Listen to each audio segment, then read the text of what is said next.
ಆತ್ಮೀಯರೆಲ್ಲರಿಗೂ ನಮಸ್ಕಾರ. ಗೃಹ ಕಲಾನಿಧಿ ಚಾನಲ್ಗೆ ಸ್ವಾಗತ. ಇವತ್ತು ನಾನು ನುಗ್ಗೆಕಾಯಿ ರಸಂ ಮಾಡ್ತಾಯಿದ್ದೀನಿ.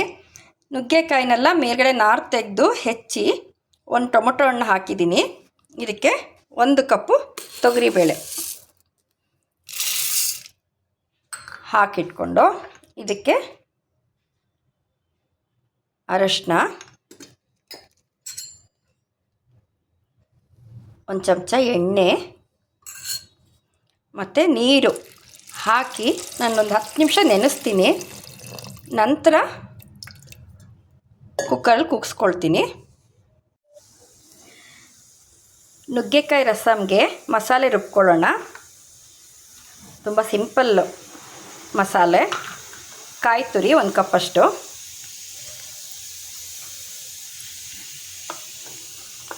ಇದು ಸಾರಿನ ಪುಡಿ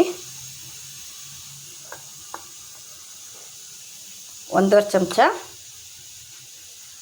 2 ಬೇಳೆ ಬೆಳ್ಳುಳ್ಳಿ ಹಾಗೆ ಘಮ ಬರಲಿಕ್ಕೆ, ಕೊತ್ತಂಬರಿ ಸೊಪ್ಪು ದಂಟಿನ ಸಮೇತ, ಸ್ವಲ್ಪ ಹುಣಸೆಹಣ್ಣು ಇಷ್ಟು ಹಾಕಿ ನೀರು ಹಾಕಿ ರುಬ್ಕೊಬೇಕು.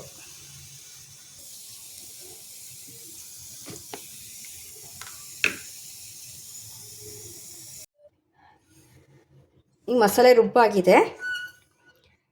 ಬೇಳೆ ಮತ್ತು ನುಗ್ಗೆಕಾಯಿ ಬೇಯಿಸಿ ಆರಿಸಿದ್ದೀನಿ. ಆರಿಸಾದ್ಮೇಲೆ ಈ ಬೇಳೆನ ಮ್ಯಾಶ್ ಮಾಡಿದ್ದೀನಿ ನಾನು. ಈ ನುಗ್ಗೆಕಾಯಿನೆಲ್ಲ ತೆಗೆದಿಟ್ಬಿಟ್ಟು ಈ ಥರ ಚೆನ್ನಾಗಿ ಕಿವುಚ್ಕೊಂಡಿದ್ದೀನಿ ಆರಿದ್ರ ಮೇಲೆ. ನೋಡಿ, ಈ ಥರ ಚೆನ್ನಾಗಿ ಕಿವುಚ್ಬಿಟ್ಟು ನುಗ್ಗೆಕಾಯಿ ಒಳಗೆ ಏನೇನು ಪಲ್ಪ್ ಇದೆ, ಅದ್ರ ಸಾರ ಇದೆ, ಅದರೊಳಗಿರೋ ರಸ, ಅವನ್ನೆಲ್ಲವನ್ನು ತೆಗೆದು ಈ ಥರ ತೆಗೆದು ಸಾರಿಗೆ ಹಾಕಬೇಕು. ಈ ನುಗ್ಗೆಕಾಯಿದು ಪೌಷ್ಟಿಕಾಂಶ ಬೇಕು, ಆದರೆ ಜಗಿಯೋಕ್ಕೆ ಬೇಜಾರು ಅನ್ನೋರಿಗೆ ಅಥವಾ ಅದು ಇರಿಟೇಟ್ ಆಗುತ್ತೆ, ಇಷ್ಟ ಇಲ್ಲ ಅನ್ನೋರಿಗೆ ಈ ಥರ ಸಾರು ಚೆನ್ನಾಗಿರುತ್ತೆ. ಮಧ್ಯೆ ಮಧ್ಯೆ ಪ್ರತಿ ನುಗ್ಗೆಕಾಯಿನೂ ನುಗ್ಗಕ್ಕೆ ಕೆಲವೊಬ್ರಿಗೆ ಇಷ್ಟ ಆಗಲ್ಲ. ಈಗ ಆ ಕಿವುಚಿದ ರಸ ಎಲ್ಲ ಹಾಕಿದ್ದೀನಿ. ಇದಕ್ಕೆ ಕರಿಬೇವು, ರುಚಿಗೆ ತಕ್ಕಷ್ಟು ಉಪ್ಪು, ಕಲ್ಲುಪ್ಪು,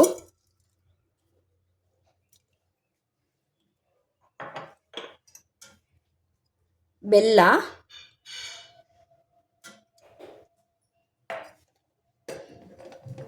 ಜೊತೆಗೆ ನಾವು ರುಬ್ಬಿರುವಂಥ ಖಾರ ಎಲ್ಲವನ್ನು ಹಾಕ್ಕೊಂಡು ಚೆನ್ನಾಗಿ ಕುದಿಸ್ಕೊಬೇಕು. ಇದರೊಳಗೆ ಹುಣಸೆಹಣ್ಣು ಇದೆ, ಕೊತ್ತಂಬರಿ ಸೊಪ್ಪು ಇದೆ. ಇದನ್ನು ಕುದಿಯೋಕ್ಕೆ ಇಡೋಣ. ಕುದ್ದಾದ್ಮೇಲೆ ಒಂದು ಒಳ್ಳೆ ಒಗ್ಗರಣೆ ಕೊಡೋಣ. ಸಾರಿನ ರುಚಿ ಒಗ್ಗರಣೆಯಲ್ಲಿದೆ ಅಂತ ಹೇಳ್ತಾರೆ.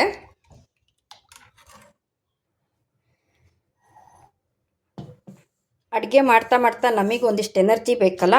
ನಾನು ಇವಾಗ ಬಾಳೆಹಣ್ಣು ಜ್ಯೂಸ್ ಮಾಡ್ಕೊಂಡಿದ್ದೀನಿ. ಬಾಳೆಹಣ್ಣಿಗೆ ಬೆಲ್ಲ ಹಾಕಿ ರುಬ್ಕೊಂಡಿದ್ದೀನಿ ಅಷ್ಟೆ. ಇದು ನೋಡಿ, CK ಚಂದ್ರು ಅವ್ರು ಬೊಂಬಾಟ್ ಭೋಜನಕ್ಕೆ ಹೋದಾಗ ಕೊಟ್ಟಿದ್ದು, ವಿತ್ ಮೆಮೊರಿ ಅಂತ ಬರೆದು ಕೊಟ್ಟಿದ್ದಾರೆ. ಆ ಬೊಂಬಾಟ್ ಭೋಜನನ ಚಂದ್ರು ಸರ್ನ ಯಾರು ಮರೀತಾರೆ ಅಲ್ವಾ, ಅಷ್ಟು ಅಡುಗೆ ಇಷ್ಟ ಆಗುತ್ತೆ ಅವ್ರದ್ದು. ಈಗ ಒಂದು ಒಗ್ಗರಣೆ ಮಾಡ್ಕೊಂಬಿಡೋಣ.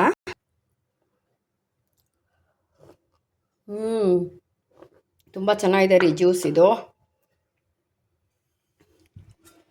ಒಗ್ಗರಣೆಗೆ ಕೊಬ್ಬರಿ ಎಣ್ಣೆ, ಈ ನುಗ್ಗೆ ಸೊಪ್ಪಿನ ಸಾರಿಗೂ ಕೊಬ್ಬರಿ ಎಣ್ಣೆಗೂ ಒಳ್ಳೆ ಕಾಂಬಿನೇಷನ್ನು.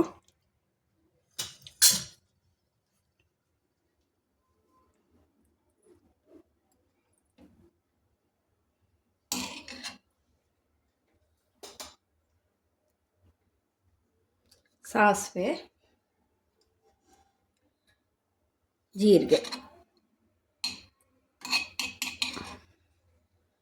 ಈ ಕಡೆ ಕುದೀತಾ ಇದೆ.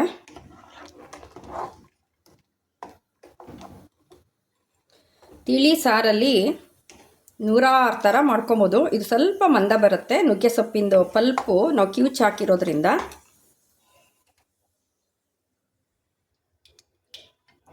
ಸಿಗ್ತಾ ಇದೆ ಅಲ್ಲ, ಇವಾಗ ಒಣಮೆಣಸಿನ ಪುಡಿ, ಕರಿಬೇವು, ಬೆಳ್ಳುಳ್ಳಿ, ಸ್ವಲ್ಪ ಅರಿಶಿನ ಪರಿಮಳ ಬರುತ್ತೆ, ಜೊತೆಗೆ ಇಂಗು.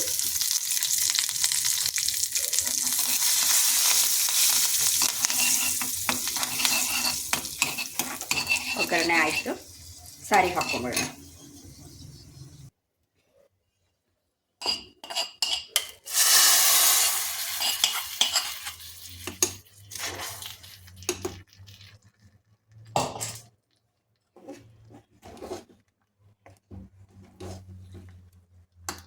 ನುಗ್ಗೆ ಸೊಪ್ಪಿನ ರಸಮ್ ರೆಡಿ ಆಯಿತು.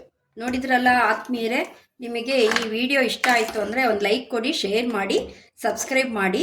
ಇದೇ ಥರ ಇನ್ನೂ ಹೊಸ ಹೊಸ ಅಡುಗೆಗಳನ್ನು ಜೊತೆಗೆ ಒಂದಿಷ್ಟು ಮಾಹಿತಿಗಳನ್ನು ತೋರಿಸ್ತಾ ನಾನು ವಿಡಿಯೋ ಮಾಡ್ತೀನಿ. ಧನ್ಯವಾದಗಳು.